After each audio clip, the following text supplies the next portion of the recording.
Hello, నమస్తే. Welcome to కళ్యాణం కల్లోలం. ఎపిసోడ్ 4. కాలేజీ గేటు ముందుకు రాగానే అక్కడే ఆగండి, నేను దిగేస్తాను అని అంటుంది వల్లి. ఎందుకు? లోపల ఆపుతానుగా అని అంటాడు కార్తీక్. అవసరం లేదులేండి, నేను మీతో వస్తే మీరు నాకు తెలిసిన వ్యక్తిని అందరికీ తెలిసిపోతుంది, అప్పుడు మీకు ఇబ్బంది అవుతుంది అంటుంది వల్లి. అర్థం కాక చూస్తుంటాడు కార్తీక్. అదే ఇందాకన్నారుగా, మీరు నాకు తెలిసిన వాళ్ళని చెప్పుకోకూడదని.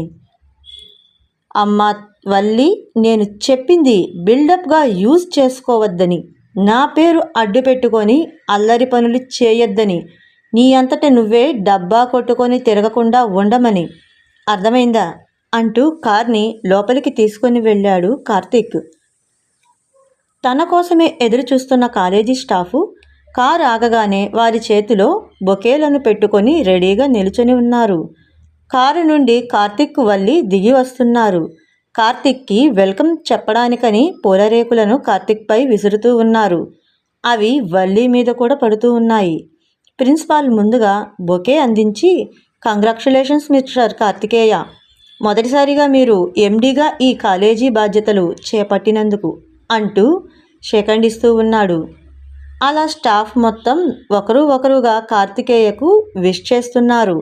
అక్కడ స్లీపర్స్గా పనిచేస్తున్న వాళ్ళు ఓ పొడవాటి రోజామాల అల్లి కార్తిక్కు వేసి విష్ చెప్పాలని పట్టుకొని వస్తూ ఉన్నారు. వాళ్ళు అక్కడ ఎన్నో ఏళ్ళుగా పనిచేస్తున్న వాళ్ళలో ఓ పెద్దావిడ చేతికిచ్చి, పెద్దమ్మ ఆ మాల నువ్వు వెయ్యి అన్నారు. ఆ పెద్దావిడకు ఏమర్థమైందో ఏమో, ఆ మాల తీసుకొని వెళ్ళి వల్లి మెడలో వేసింది.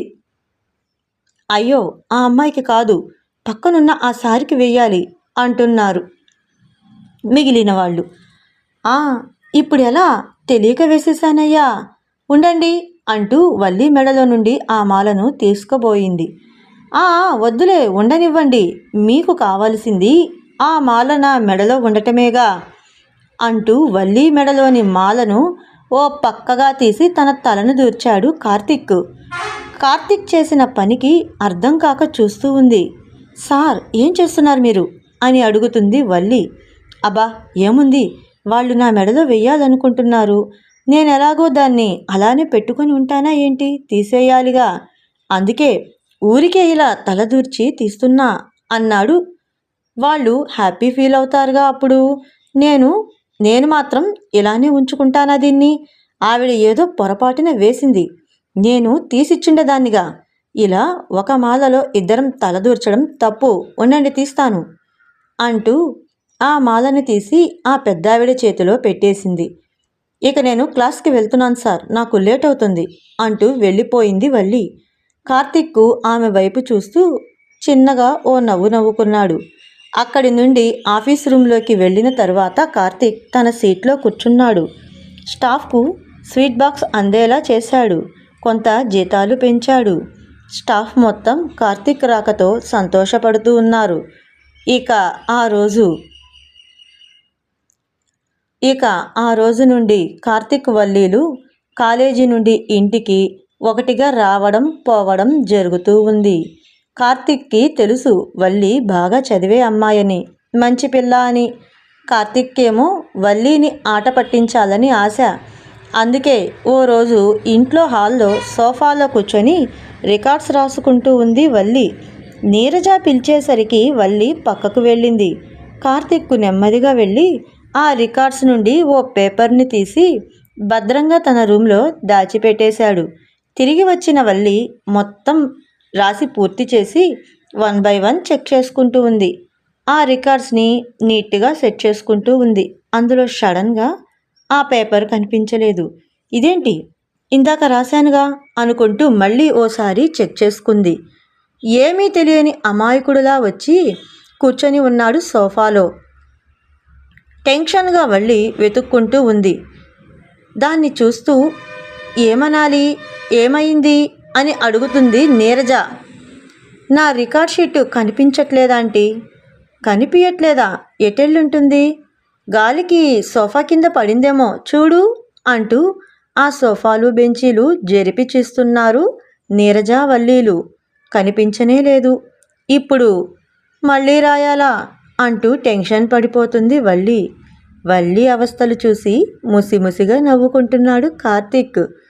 వల్లితో పాటు వెతుకుతూ ఉన్న నీరజ కూడా కార్తీక్ నవ్వుని చూసి, రేయ్, నువ్వే కదూ ఆ షీట్ని ఏదో చేసుంటావు అని అడుగుతోంది.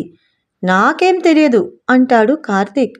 తెలియకుంటే మేము వెతుక్కుంటుంటే నీకు నవ్వెందుకు వస్తుంది అంటుంది.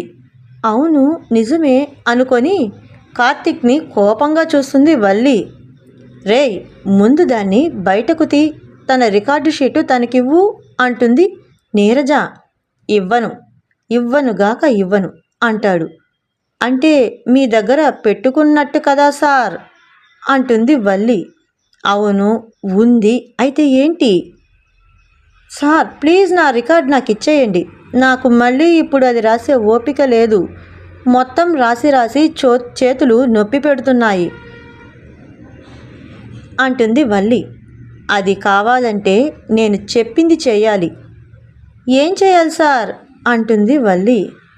కొడుకు అలా బెట్టి చేయడం,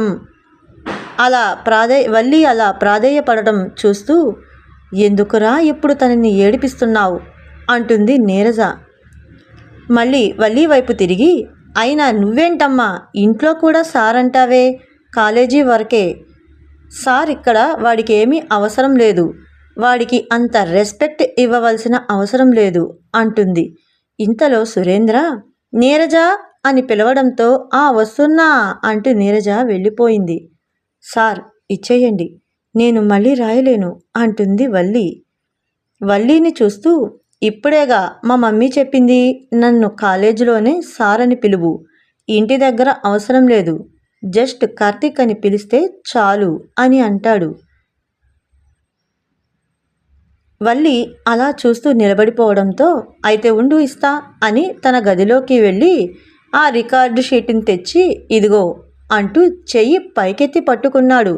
వల్లి వాటిని అందుకునేందుకు ప్రయత్నం చేస్తూ కాళ్లను పైకెత్తి అందుకుంటోంది. కానీ అవి అందట్లేదు. సార్ అందట్లేదు. అదిగో మళ్ళీ సార్ అంటావు, అదే కార్తీక్ అందట్లేదు అంటుంది. అందుకు మరి ఏది ఊరికినే రాదు అంటాడు కార్తీక్. కొంచెం సరిగ్గా చూస్తూ తాతగారు అని పిలుస్తుంది. ఓయ్, ఇప్పుడు ఆయన్నెందుకు పిలుస్తున్నావు అని అంటాడు కార్తీక్. ఎందుకంటే ఇందుకు అంటూ తన చేతిలోని కర్రను బెదిరింపుగా చూస్తూ నిలబడి ఉన్నాడు మహేంద్ర. అంటే నేను దొరుకుతానా తాతగారు అంటాడు కార్తీక్. ఏది పారిపో చూద్దాం అంటూ కర్రను ముందుకు పెట్టి కార్తీక్ను కొట్టడానికన్నట్టు చిన్నలాంటి పరుగు పెట్టిస్తున్నాడు.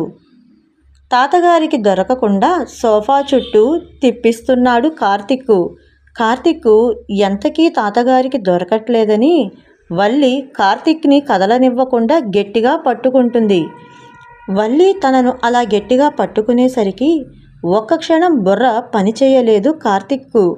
క్షణంలో తేరుకొని ముందుకొస్తున్న తాతయ్యని చూస్తూ వల్లిని విడిపించుకునే ప్రయత్నం చూస్తున్నాడు.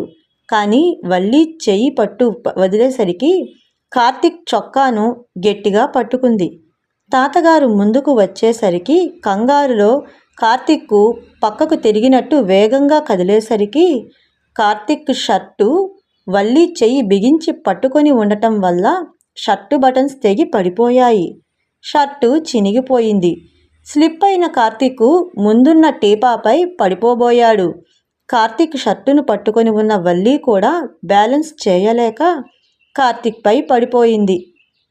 అయ్యో, పిల్లలు పడిపోయారు అంటూ తాతగారు చెప్పడంతో నీరజ గబగబా వచ్చి వెళ్ళి వాళ్లను పట్టి లేపి నిలబడుతుంది. వల్లి లేచేసరికి కార్తీక్ కూడా లేచి తన షర్టును చూసుకుంటున్నాడు. చినిగిపోయిన తన షర్టును చూస్తూ, దీనంతటికి కారణం నువ్వే అంటూ, చెప్తా ఉండు నీ పని, ఖచ్చితంగా నీకు దీనికి ఒకరోజు పనిష్మెంట్ ఇస్తాను అని అక్కడి నుండి తన గదికి వెళతాడు. అయ్యో, కార్తీక్ గారికి నిజంగానే నాపై కోపం వచ్చిందా? నా వల్లే షర్టు చినిగిపోయినందుకు నాకు పనిష్మెంట్ ఇస్తాడా అని బుర్ర చించేసుకుంటుంది వల్లి. తన గదిలోకి వెళ్ళిన కార్తీక్ తలుపులు వేసుకొని ఆ షర్టును అద్దంలో చూసుకుంటూ, చిట్టి చిలకమ్మ చేతికి చిక్కింది, ఇక నిన్ను ఎలా ఏడిపిస్తానో చూడు అని అనుకుంటున్నాడు కార్తీక్. ఓకే ఫ్రెండ్స్, ఇద్దరి మధ్య అల్లరి మొదలైంది. ఇక వాళ్ళ అడుగులు ఎటువైపు వెళ్ళనున్నాయో వచ్చే ఎపిసోడ్లో తెలుసుకుందాం. అంతవరకు బాయ్. Like, share, subscribe.